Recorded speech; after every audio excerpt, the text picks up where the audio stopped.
That's a fine bit of work back there. Truth told, I'm surprised you made it out of there in one piece. You and the dam. I'm impressed to say the least, and that's no easy thing. You've secured NCR's future.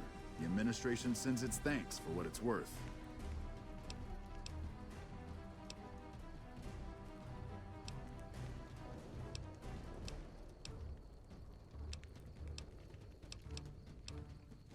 We clean up, take prisoners, watch the east for any more trouble from the Legion. Though I think they're still running, according to our scouts. After that, we'll see what happens when the dust settles and how the Mojave looks now without Caesar coming for its throat. Something tells me we better enjoy this breather while we can. And if that means Vegas, then you and the troops have earned it. Can't keep the courier spirit down, eh? Fair enough. We'll clean up here. Kind of curious how this is going to pan out in the long run. But I guess history will tell us in its own sweet time.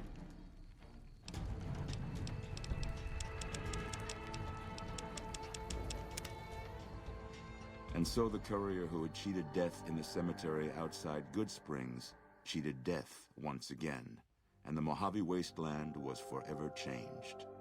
The new California Republic celebrated its second victory at Hoover Dam, establishing definitive control over the entire Mojave Wasteland. Soon after, they negotiated terms to annex the Strip, Freeside, and many surrounding communities. The Mojave Wasteland, at long last, had entirely fallen under the NCR's banner. The courier, fair and even-handed in her dealings throughout the wasteland, was honored by the NCR for her support of the military at Hoover Dam. She was presented with the Golden Branch, the highest civilian decoration given by the Republic. Tabitha, enraged by Raoul's escape, took the remaining Nightkin of Black Mountain with her and vanished without a trace. Travelers in the region soon learned to avoid the roads at night, as caravans were repeatedly attacked by unseen assailants. Convinced that his time as a gunslinger was past, Raoul made peace with the idea of growing old. After traveling with the courier for a time, he retired and settled down in outer Vegas, where he would spend his days fixing ancient machinery. With the help of the gunrunners, the Boomers developed a healthy trading relationship with the NCR. Eventually, the Boomers began wandering out into the wasteland, while still preventing outsiders from entering Nellis.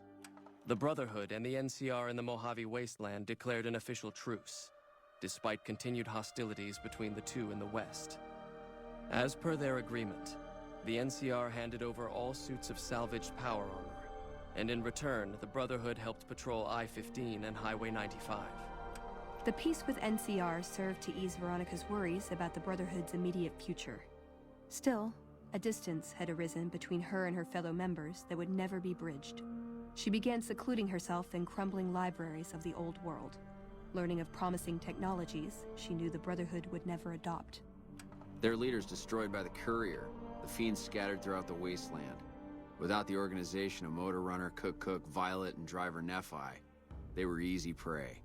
After the NCR's victory at the dam, the followers of the Apocalypse were pushed out of Old Mormon Fort during its occupation by NCR forces. NCR further encouraged them to leave Outer Vegas entirely, and the followers had no choice but to comply. Though Arcade had not hoped for an NCR victory, he was proud of his role in the defense of Hoover Dam against the forces of Caesar's Legion. Unfortunately, when word spread that Arcade was once a member of the Enclave, he was forced out of the followers of the Apocalypse. Pursued by bounty hunters, NCR Rangers, and the Brotherhood of Steel, Arcade pushed deep into the eastern plains and was never heard from again. Good Springs saw more trade along I-15 after NCR gained control of the Mojave Wasteland. But with that came a heavy burden of the Republic's taxes. Some old-timers, unable to handle the cost, were forced to move on, grumbling all the while. Cass survived to see the NCR flag flying proud over Hoover Dam, and thought for a moment, this is what a hero must feel like. She was about to tell the courier not to get too proud of herself. Then she figured, she knew that already. So she laughed, said fuck it all, and raised a bottle to the dam and the ones who had fought for it. As far as she was concerned, the whole thing was proof that playing out a bad hand can pay off in the end. As long as a woman, like the courier, was holding the cards. During the Battle of Hoover Dam, the Great Khans quickly evacuated Red Rock Canyon and headed north and east into the plains of Wyoming. There, they reconnected with the followers of the Apocalypse and rebuilt their strength. Bolstered by ancient knowledge of governance, economics, and transportation, they carved a mighty empire out of the ruins of the Northwest. Thanks to the courier and Lily, a cure for the Nightkin's schizophrenia was found shortly after Dr. Henry's experiment concluded. Nightkin and other super mutants in the wasteland flocked to Jacobstown, and the town became known as a haven where a mutant could find peace. Lily continued to take her medicine at half doses, and although she remembered her grandchildren, her mind remained muddled and confused. Eventually, she parted ways with the courier and traveled west, seeking the remnants of her past. After the NCR victory at Hoover Dam, a temporary truce between them and the Kings blossomed into a full-scale relief effort for the people. While the NCR made repeated entreaties that Freeside join the Republic, the Kings steadfastly maintained their independence. After Ray's brain was transplanted into Rex's cybernetic body, it took Rex some time to adjust to the old scrapyard dog's memories. Eventually, Rex's mind settled peacefully, melding his own memories with that of long travels with old Lady Gibson.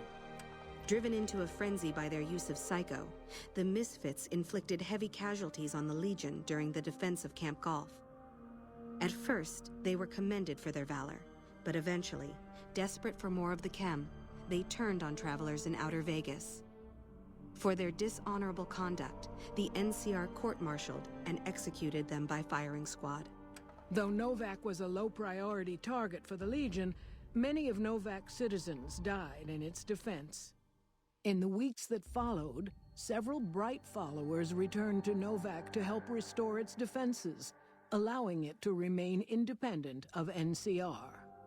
Looking for a place where he could be of some use, Boone found himself re-enlisting with his old unit. Though his regrets remained in his thoughts, they coalesced into a purpose, and Boone embraced it. He spent his leave time hunting down slavers in the desert, his first recon beret the last thing they never saw. After Hoover Dam, the leaderless powder gangers at the correctional facility vanished into the wastes, leaving the prison empty. The correctional facility became another abandoned ruin in the wasteland, its carcass occasionally picked over by enterprising prospectors. Armed with a wide array of improvised explosives and stolen weapons, the Vault 19 powder gang tormented the Mojave Wasteland for years. Citizens of the NCR were favorite targets, and they always suffered the worst fates. After Hoover Dam, NCR helps rebuild Prim as a major stopping point on the Long 15. Though Prim citizens chafe under NCR's taxes, they benefit greatly from the increased protection and merchant traffic.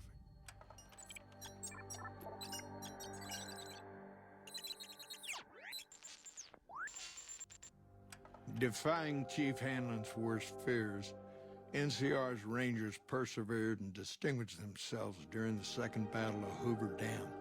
The Rangers, along with NCR's many troopers, shared the glory of victory.